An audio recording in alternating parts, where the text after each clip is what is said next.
Bonjour à toutes et à tous et bienvenue, j'espère que vous allez bien.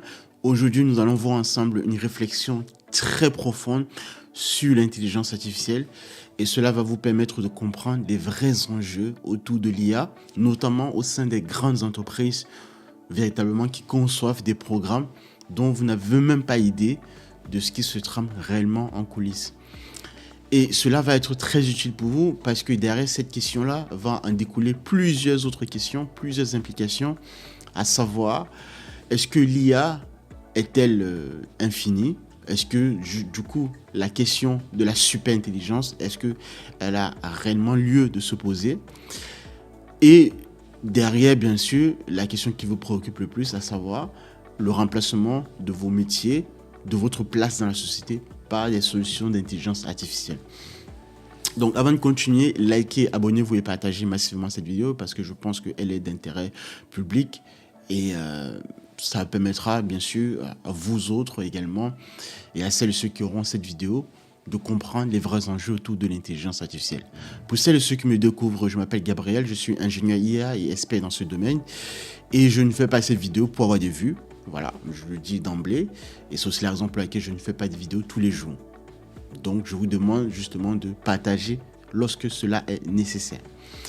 Pour entrer dans le sujet et introduire la question de la super-intelligence, la question de l'IA, dans ces véritables enjeux, je ne vous parle pas de ce que vous utilisez déjà comme modèle réduit aujourd'hui. Je vous parle là avec quelqu'un qui a les deux pieds, les mains dans le cambouis et qui travaille sur des projets très structurants et qui voit ce qui est en train de se passer au sein des grandes entreprises, OpenAI, Google, etc. Mais derrière cela, à travers mes réflexions, je me suis dit qu'il fallait que je vous dévoile un tout petit peu ce que ces grandes entreprises d'ailleurs ne vous disent pas. Et donc, je ne vais pas être très long, mais je vais simplement vous donner la matière grise, la matière fondamentale pour que vous puissiez avoir aussi votre propre réflexion. Bon, je vous partage ma réflexion. Elle n'est pas figée, elle est simplement factuelle, en tout cas dans un certain nombre de contraintes. Posez la question de la super-intelligence, parce que c'est ça qui se joue aujourd'hui au niveau des grandes entreprises, des entreprises qui créent des modèles généralistes, donc OpenAI, Google, Anthropic et tout le reste.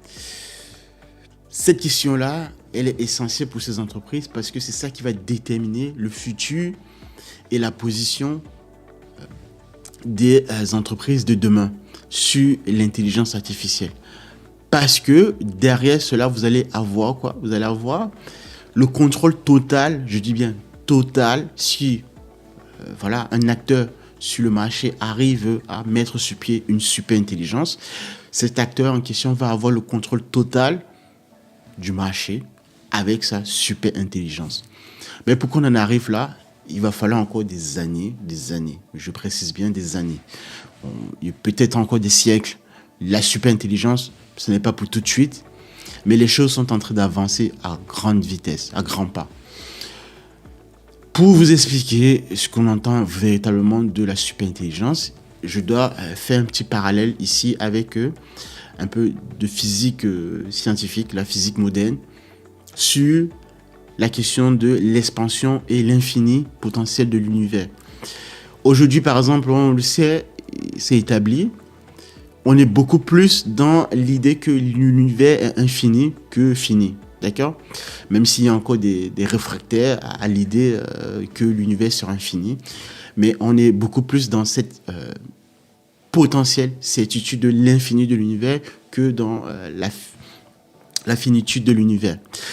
Pourquoi? Parce que pour faire un peu d'histoire, Einstein pensait d'ailleurs au départ que l'univers était fini. Donc il avait introduit un certain nombre de constantes, par exemple la constante cosmologique lambda, pour soutenir son hypothèse que l'univers était fini. Mais après réflexion, il a fini par véritablement être convaincu que potentiellement l'univers en tout cas est infini par le fait que l'univers était en continuelle expansion.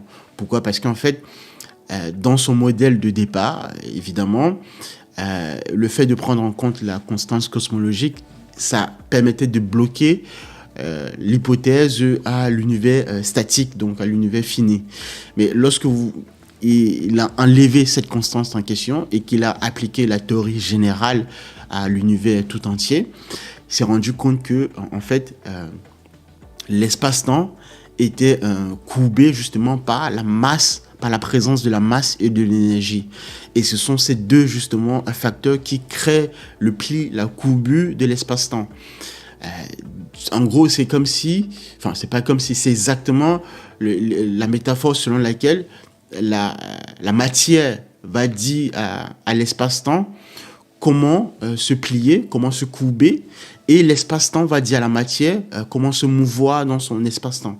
Donc c'est véritablement la différence fondamentale conceptuelle avec la physique newtonienne au sens strict du terme, qui introduit l'idée d'une force qui s'applique sur un objet et qui permet d'accélérer cet objet en question.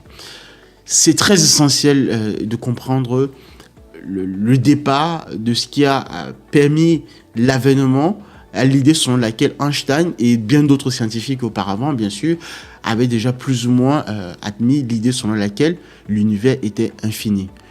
Pourquoi maintenant c'est très important? Parce que c'est ce qui se joue aujourd'hui au niveau des grandes entreprises et d'ailleurs au niveau des États, l'armée américaine ou les États-Unis et la Chine, sur les nouvelles capacités à déployer les solutions d'intelligence artificielle pour atteindre la notion de super intelligence. Pourquoi? Parce qu'en fait, je vous ai décrit le modèle de l'infini de l'univers, d'accord? C'était pour vous faire comprendre l'analogie avec le fait que les grandes entreprises telles que OpenAI, Anthropic et tout le reste, et les États déploient des solutions avec la conception justement de l'infini de l'univers. Sur le fait que si on admet que l'univers est infini, on valide cette hypothèse-là, qui est d'ailleurs beaucoup plus vraie que le contraire. Comment pourrait-on créer des modèles d'intelligence artificielle appliqués à cette idée-là, appliqués sur ce paradigme-là, pour que nous ayons des modèles beaucoup plus puissants et beaucoup plus autonomes et capables comme ça d'apprendre par eux-mêmes en fait. Donc le modèle, à un moment donné, du fait qu'il a déjà été entraîné à une vaste quantité de données, on arrive comme ça à s'entraîner de manière autonome. Et aujourd'hui d'ailleurs, on le voit déjà de plus en plus avec ce que l'on appelle le phénomène des capacités émergentes. Alors pour l'heure, ça crée toujours débat, bien sûr, mais dans certaines situations, on se rend compte que les modèles d'IA, dans un moment donné, du fait que l'IA a été entraînée à une vaste, toujours bien sûr, quantité de données, du fait de cette grande quantité de données, on voit comme ça émerger des situations, des programmes qui n'avaient pas été programmés de manière explicite dès le départ. Donc c'est comme si, en tant que concepteur, développeur, je vais créer au départ le modèle miniaturisé, le modèle matrice, la matrice fondamentale, le noyau. Mais à un moment donné, le noyau me fait émerger un certain nombre de capacités que je n'avais pas prédit dans mes équations. Et c'est la raison principale pour laquelle je vous ai fait un petit préalable avec les idées comme ça qui ont permis d'admettre aujourd'hui que l'univers est beaucoup plus infini que fini, parce que derrière cela, c'est ce paradigme sur lequel on s'appuie aujourd'hui, que ces grandes entreprises sont en train de s'appuyer pour pouvoir penser réellement la question de la super intelligence. Maintenant, qu'est-ce que ça change pour vous? Ça change tout en fait, ça change beaucoup de choses. Ça change le fait que, premièrement, comme je vous avais dit, celui ou celle qui possède la super intelligence contrôle le monde entier, contrôle tout, contrôlera tous les systèmes informatiques, tout en fait. Parce que de plus en plus, on le voit, avec le tout digital, le tout numérique, tout va passer de plus en plus par des solutions d'intelligence artificielle. Et posséder comme ça l'IA qui va superviser toutes les autres IA, donc la super intelligence, veut dire être propriétaire et être le garant de tout les systèmes d'IA dans le monde entier. C'est aussi un changement de paradigme parce que, bien évidemment, que cela vous met en tête, tout simplement, du marché, si on entre dans une conception du marché économique, mais aussi dans une forme d'avance de connaissances. Pourquoi? Parce qu'en fait, lorsqu'on parle de la question du remplacement de l'IA, enfin le remplacement des métiers par l'IA, c'est parce que derrière, on le voit et on constate que les IA sont aujourd'hui capables d'apprendre à une vitesse beaucoup plus grande. Mais aujourd'hui, malgré les IA que nous avons, ce ne sont encore que des modèles miniaturisés, que des modèles réduits qui sont encore limités pour l'heure dans leur apprentissage. Donc ne vous inquiétez pas, pour l'instant en tout cas, donc d'ici encore même des années, peut-être même après votre mort, parce qu'on n'est pas encore à ce niveau de la question de la super-intelligence dans sa matérialisation, d'accord? Mais les IA que nous avons aujourd'hui sont encore limitées de manière factuelle. Claude, ChatGPT, Gemini, etc., ne peuvent pas encore apprendre un certain nombre de connaissances. Mais c'est déjà assez puissant pour menacer notre travail et assez quand même pour nous poser la question de savoir notre place dans la société et dans le monde entier.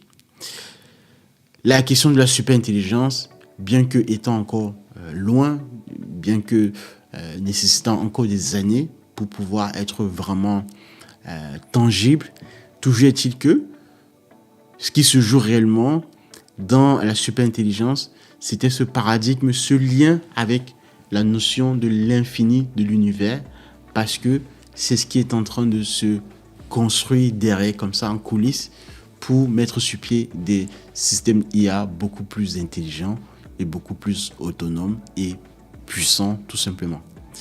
Je vais m'arrêter là, j'espère que ça a été compris. Mais si vous devez aujourd'hui vous lancer dans l'IA, vous devez prendre en compte tous ces aspects-là et ne pas tomber dans pas la fascination du buzz, pas tout ce qui se passe dans les réseaux sociaux, etc. Non.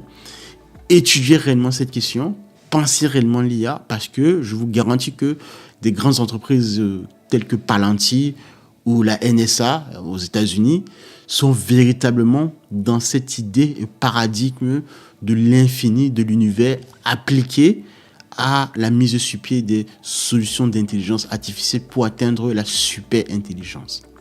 Et ces modèles-là, vous ne l'aurez pas pour tout de suite. Et même si ces modèles viennent à être vraiment rendus matériels, je ne pense pas que l'on aura ça de manière déployée d'un point de vue commercial.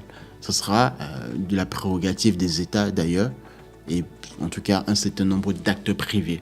Mais toujours est-il que réellement, la vraie question et les enjeux que les grandes entreprises, que ces géants du numérique se posent aujourd'hui, c'est cette question très fondamentale. Comment atteindre la super-intelligence? Et dans ce comment-là, c'est pas l'une des notions très essentielles que la physique a déjà apporté plein de solutions et plein d'idées là-dessus, à savoir justement la notion d'infini de l'univers.